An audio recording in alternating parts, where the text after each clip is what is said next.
ಯೂಟ್ಯೂಬ್ಲಾಗ ಇವತ್ತಿನ ಲಾಗೇನಪ್ಪ ಅಂದರೆ ಬಟಾಣಿ ಸಾರು ಕಡಲೆಕಾಳು ಸಾರು ಮುದ್ದೆಯನ್ನು ಯಾವ ಥರ ಮಾಡೋದಂತೆ ಈ ವಿಡಿಯೋದಲ್ಲಿ ಹೇಳ್ತೀನಿ ಬನ್ನಿ.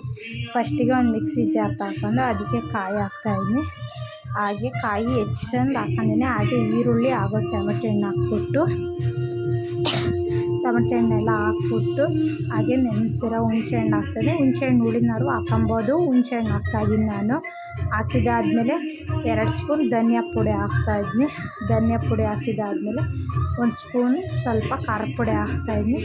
ಖಾರದ ಪುಡಿ ಹಾಕಿದ್ಮೇಲೆ ಕೊತ್ತಂಬರಿ ಸೊಪ್ಪು ಇದ್ದರೆ ಹಾಕಿದ್ರೆ ನನ್ನ ಹತ್ರ ಕೊತ್ತಂಬರಿ ಸೊಪ್ಪು ಖಾಲಿ ಆಯಿತು, ಅದಕ್ಕೆ ಕೊತ್ತಂಬರಿ ಸೊಪ್ಪು ಹಾಕಿಲ್ಲ. ಹಾಗೆ ಜಜ್ಜಿರ ಬೆಳ್ಳುಳ್ಳಿ ಹಾಗೆ ಒಂದು ಸ್ವಲ್ಪ ನೀರು ಹಾಕ್ಕೊಂಡು ಗ್ರೈಂಡ್ ಮಾಡ್ಕೊಂಬಂದ್ನಿ. ಹಾಗೆ ಒಂದು 3 ಲೀಟ್ರ್ ಕುಕ್ಕರ್ ತಗೊಂಡು ಕಾಯಕ್ಕಿಟ್ಟಾಯಿದ್ನಿ. ಕಾಯಕ್ಕಿಟ್ಟಾದಮೇಲೆ ಬಾಷ್ಟಿಗೆ ಕುಕ್ಕರಿಗೆ ಎಣ್ಣೆ ಹಾಕ್ತಾಯಿದ್ದೀನಿ. ಎಣ್ಣೆ ಎಲ್ಲ ಹಾಕಿದಾದ್ಮೇಲೆ ಸಾಸಿವೆ ಕರಿಬೇವು ಸೊಪ್ಪು ಹಾಕ್ತಾಯಿದ್ದೀನಿ. ಕರಿಬೇವು ಸೊಪ್ಪು ಚಿಟಪಟ ಅನ್ನೋವರೆಗೂ ಕಾಯಬೇಕು ನೋಡಿರಿ. ಈಗ ಸಾಸಿವೆ ಹಾಕ್ತಾಯಿದ್ದೀನಿ. ಸಾಸಿವೆ ಕರಿಬೇವು ಸೊಪ್ಪು ಹಾಗೆ ಎಣ್ಣೆ ಹಾಕಿ ಹಾಗೆ ಟೊಮೆಟೊ ಹಣ್ಣು ಈರುಳ್ಳಿ ಹೆಚ್ಚಿಟ್ಕೊಂಡಿದ್ದೀನಿ ಅದನ್ನು ಹಾಕ್ತಾಯಿದ್ದೀನಿ. ಅದನ್ನು ಹಾಕ್ಬಿಟ್ಟು ಚೆನ್ನಾಗಿ ಮಿಕ್ಸ್ ಮಾಡಬೇಕು. ಚೆನ್ನಾಗಿ ಟೊಮೆಟೊ ಹಣ್ಣು ಈರುಳ್ಳಿ ಫ್ರೈ ಆಗೋವರೆಗೂ ಮಿಕ್ಸ್ ಮಾಡಬೇಕು. ಹಾಗೆ ಬಟಾಣಿ ಕಡಲೆಕಾಳನ್ನ ರಾತ್ರಿಯೇ ನೆನೆಸಿಕ್ಕೊಂಡಿದ್ದೆ. ಬೆಳಿಗ್ಗೆ ಮಾಡ್ತೀನಿ ಅಂದರೆ ರಾತ್ರಿ ನೆನೆಸಿಟ್ಟು ಸಾಯಂಕಾಲ ಮಾಡ್ತೀನಿ ಅಂದರೆ ಬೆಳಿಗ್ಗೆ ನೆನೆಸಿಕ್ಕಿರೋ ಸಾಕು. ಒಂದು 3 ರಿಂದ 4 ಅವರ್ ನೆನೆದ್ರೆ ಚೆನ್ನಾಗಿರುತ್ತೆ ಬಟಾಣಿ ಕಾಳು ಕಡಲೆಕಾಳು. ಅದಕ್ಕೋಸ್ಕರ ಹಾಗೆ ಬಟಾಣಿ ಕಾಳು ಕಡಲೆಕಾಳು ನೆನೆಸಿಟ್ಕೊಂಡಿದ್ನಲ್ಲ ಅದನ್ನ 2 ಹಾಕ್ತಾಯಿದ್ದೀನಿ ನೋಡಿರಿ. ಬಟಾಣಿ ಕಡಲೆಕಾಳು ಚೆನ್ನಾಗಿ ಈಗ ಇದು ನೆಂದಿದೆ. ಇದನ್ನು ಕುಕ್ಕರಲ್ಲಾಗಿ ವಿಷಲ್ ಹೊಡ್ಸ್ಕೊಬೋದು, ಇಲ್ಲಾಂದರೆ ಪಾತ್ರೆಯಲ್ಲೂ ಮಾಡ್ಬೋದು. ನಾನು ಬೇಗ ಆಗಲಿ ಅಂತಂದು ಕುಕ್ಕರ್ ತಗೊಂಡಿನಿ. ಬಟಾಣಿ ಕಡಲೆಕಾಳು ಟೊಮೆಟೊ ಹಣ್ಣು ಈರುಳ್ಳಿ ಎಲ್ಲ ಮಿಕ್ಸ್ ಆಗೋವರೆಗೂ ಚೆನ್ನಾಗಿ ಮಿಕ್ಸ್ ಮಾಡಬೇಕು. ಮಿಕ್ಸ್ ಎಲ್ಲ ಆದಮೇಲೆ ರುಚಿಗೆ ತಕ್ಕಷ್ಟು ಉಪ್ಪು ಹಾಕ್ತಾಯಿದ್ನಿ.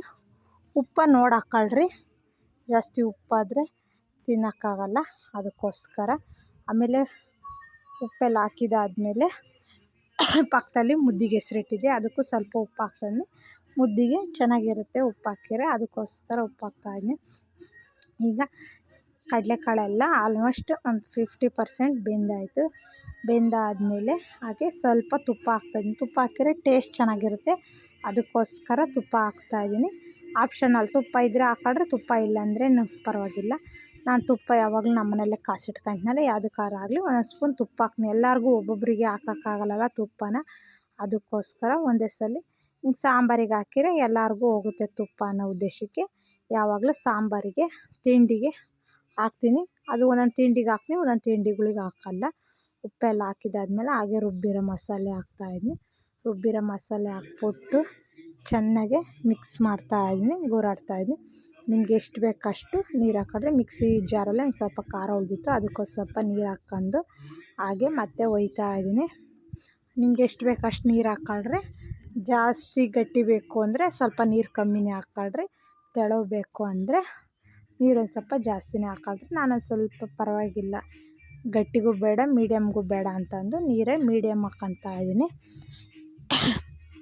ಆದಮೇಲೆ ಒಂದು ವಿಷಲ್ ಹೊಡ್ಸ್ಕೊಂಡ್ರೆ ಬಟಾಣಿ ಕಾಳು ಒಗ್ಗರಣೆಯಲ್ಲೇ ಚೆನ್ನಾಗಿ ಗೂರಾಡ್ತೀವಲ್ಲ ಬಟಾಣಿ ಕಡಲೆಕಾಳು, ಹಂಗಾಗಿ 1 ವಿಷಲ್ ಹೊಡ್ಸ್ಕೊಂಡ್ರೆ ಸಾಕು, ಸಾಂಬಾರು ರೆಡಿ ಆಯಿತು.